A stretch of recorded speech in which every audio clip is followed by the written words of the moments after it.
Hey y'all, today is my mother-in-law, Linda Sue's birthday. She is 78 years young today, and I always make her this cake. This is her recipe. It's also my grandmother's recipe. Her recipe, she called it a fruit cocktail cake. My grandmother called it an ugly duckling cake. I know some of y'all probably heard it that way. And I just call it very tasty and good.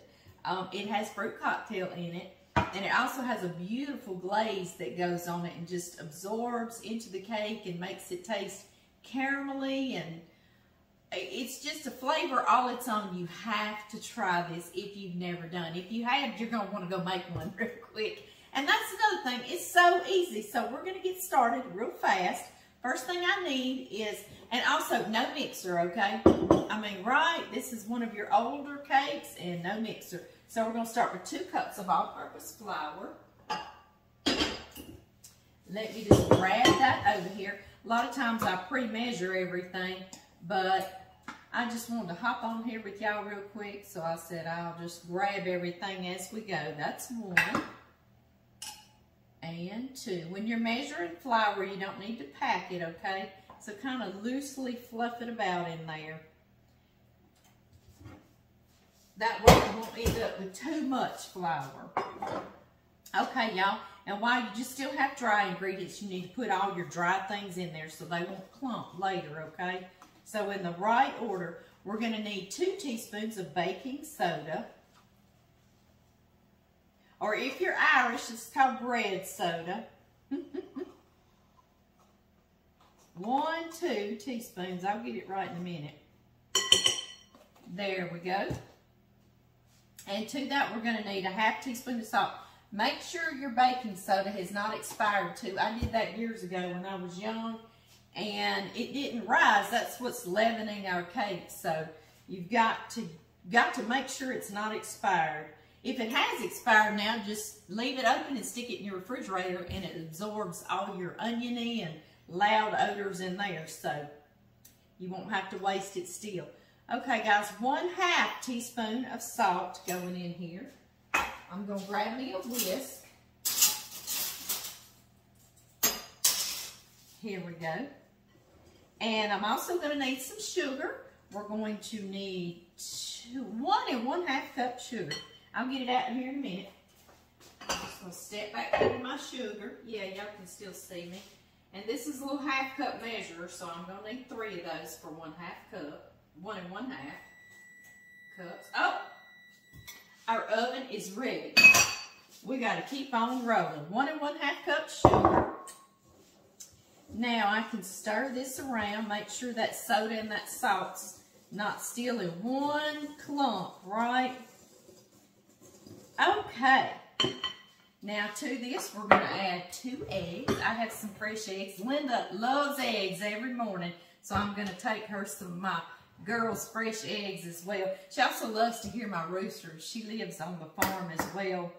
This is a farm she grew up on, and she loves to hear those roosters too. 2 eggs going in here. And then the only other thing is 1 can of fruit cocktail in the heavy syrup.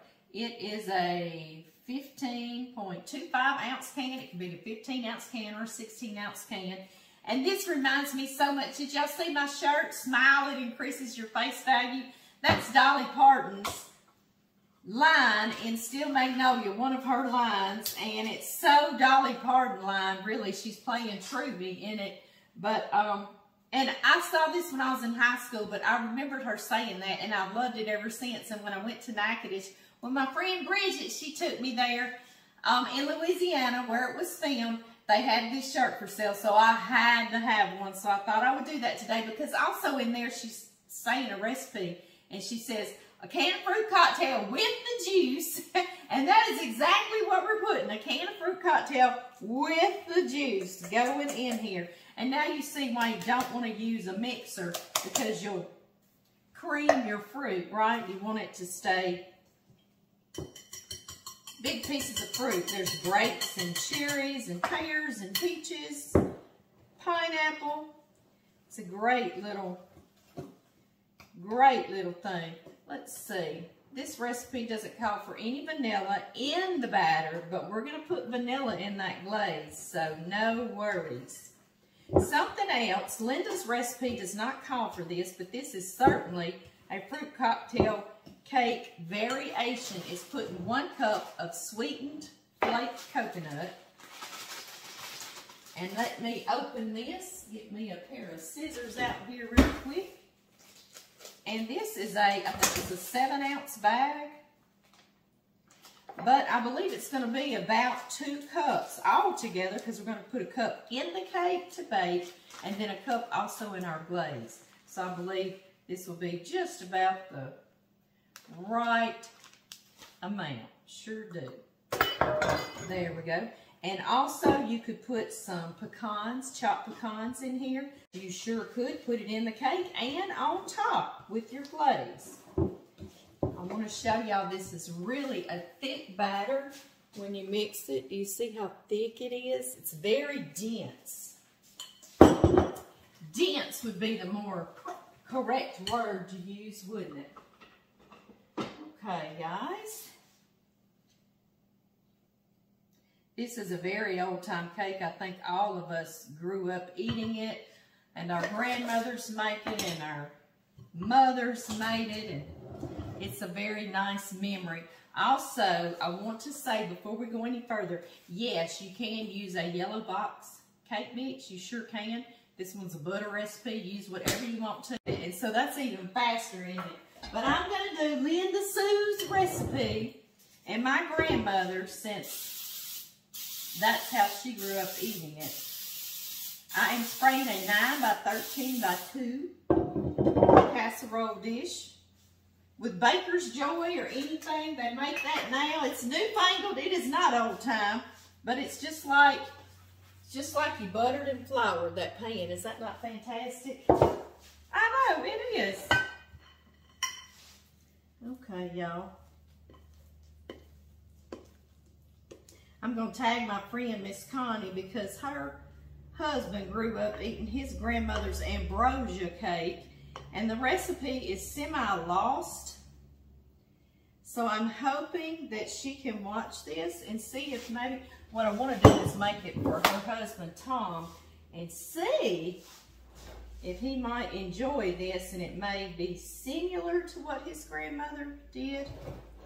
I don't know. She actually used a coconut, and she would crack it open and shred the coconut and get the coconut milk. Bless her heart. One other thing, this is not traditional with John's mother's recipe, but my grandmother, her ugly duckling cake would have 1/2 cup of brown sugar sprinkled on top. And I love brown sugar so much, we're going with my mama's recipe, and we're going to sprinkle some brown sugar on top. Yes, we are. I've also made this cake where you flip it out upside down onto a platter, and then you put your sauce we're going to make on it. But this way, if you're going to sprinkle this on top, we're just going to leave it in this container. But whatever you want to do. You see, this will make a nice caramelly topping. It's a very rich cake. All you need is a little piece. Okay, guys, 350 degrees for somewhere around 30 minutes, or until a toothpick inserted in the middle comes out clean, okay? I'll see y'all then.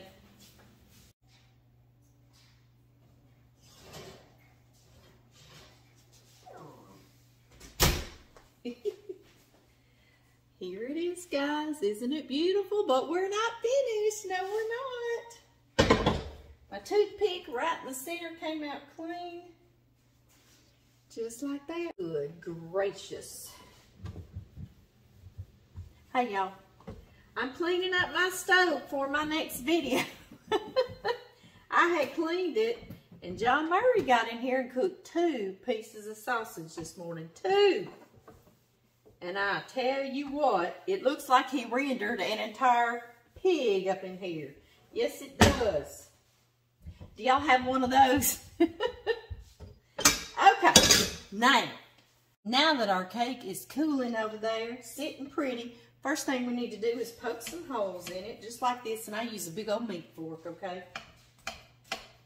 While I finish that, I'm going to start melting 1 stick of butter, or 1/2 cup, or 8 tablespoons. Start that melting. Now I'll finish poking my holes. This lets all this beautiful little glaze go down in here and soak in.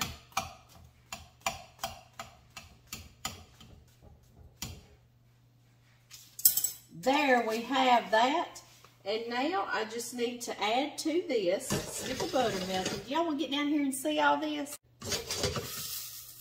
All right, to that I'm going to add 1 1/2 cups of sugar, just like what we put into the cake part. And now I'm going to put in a can of evaporated milk. This is Carnation. Sometimes I get what's called pet milk, but it's 12 fluid ounces, okay? And shake well. We'll get that in there.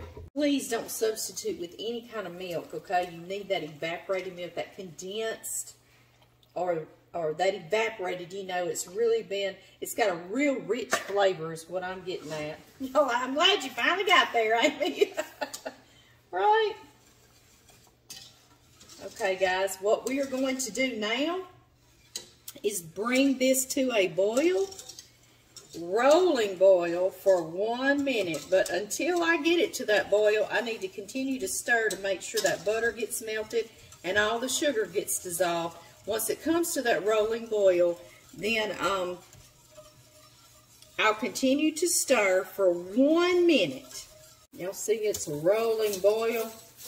1 minute. See y'all then.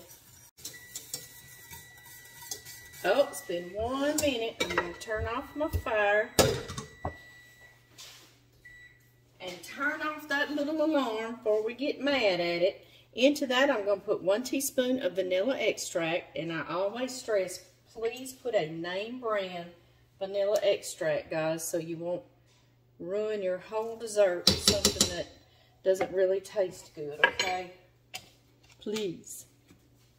And into that is the rest of our 7-ounce bag, or 1 more cup of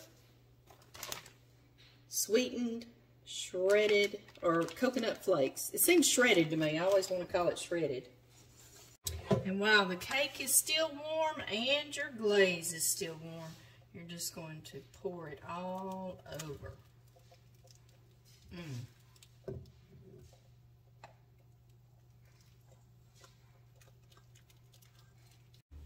Hey y'all, doesn't it look good and rich and wonderful? You see how that still needs to soak in, and it will, I promise. I also want to tell you some variations that I do. Sometimes I cook it in a big square pan, and I turn it out on a big square platter upside down, and then I put the glaze on top of it, so the coconut will be on top of it. You could do it in 2 or 3 tier cake, and again, put some of this glaze in between each layers and the coconut on the top. However you want to do it, it's good. Put those pecans, if you love some pecans, it's great in there too. I'm going to let this totally cool down. John's mama, Linda Sue Walker Murray, she grew up right here on this piece of property on this farm. And her daddy, John and I have added to it. We have bought more land to go with it. We've cleared more pastures. We have lots more equipment. Her daddy, John Ashley, he cleared this farm, a lot of it, with just a little bitty bobcat, you know, a teeny tiny little bulldozer thing. He was a member of the forestry department around here. So we're so glad to keep this farm going for him and to expand upon it and grow upon it. And we hope maybe some of our grandkids or our kids want to do the same. But Linda grew up here. They had chickens. They had chicken houses as well. And she was used to eating those fresh eggs. And you know, they taste so much better than the store-bought ones. They just do. So I'm also going to share some fresh eggs with her. I love to do that and let her enjoy that good, rich farm flavor there.